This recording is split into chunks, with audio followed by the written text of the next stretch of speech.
ba ana nufin mu ɗauki matakai guda biyu mabambantan juna ba. Akwai waɗanda suke sakawa matansu dama har abin ya kai ya wuce haddin shari'a, akwai kuma waɗanda suke gallazawa matansu har ya wuce haddin shari'a. Da waɗannan biyun duka halaka ne. Wani zai shagwaba matarsa ya batta abin da ta ga dama take yi. Yanzu akwai wani dokta muna hira da shi a Kano, sai ce min ai wani aboki na malam yayi wani abu, na ma ina so mu haɗu da kai tambaye ka. Na ce me yayi? Ya ce ai ritaya yayi. Na ce wace irin ritaya? Ya ce ta shugabancin gida. Ya ce matarsa musifaffiya ce. Sai ran ya tara su da 'ya'yan, sai ya ce hajiya yanzu ke ce shugaba a gidan nan,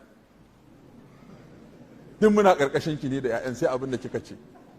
Ya sauka da kan kujera ya ce hau ki zauna, me za a yi? Yanzu ita ce mai gidan. Ita in kina da wani abu da za ki sa ni sai ki gaya mu, in ba wani abu da za ki sa ni sai in tafi masallaci. Wai shi ya yi haka ne don ya huta.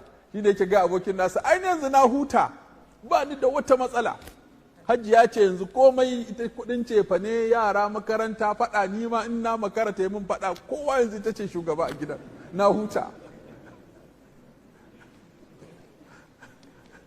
In kuma akwai wanda zai gwada to bismillah.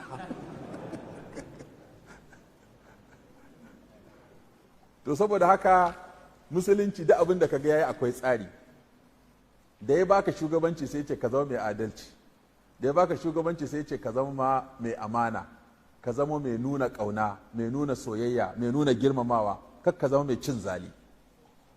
Shugabancinka kenan. Ita ma sai aka ce to an bata shugabanci a gida. Shugabancinta ita ma ta tsaya ta kula da yara, ta kula da mai gida, ta kula da harkokin gida.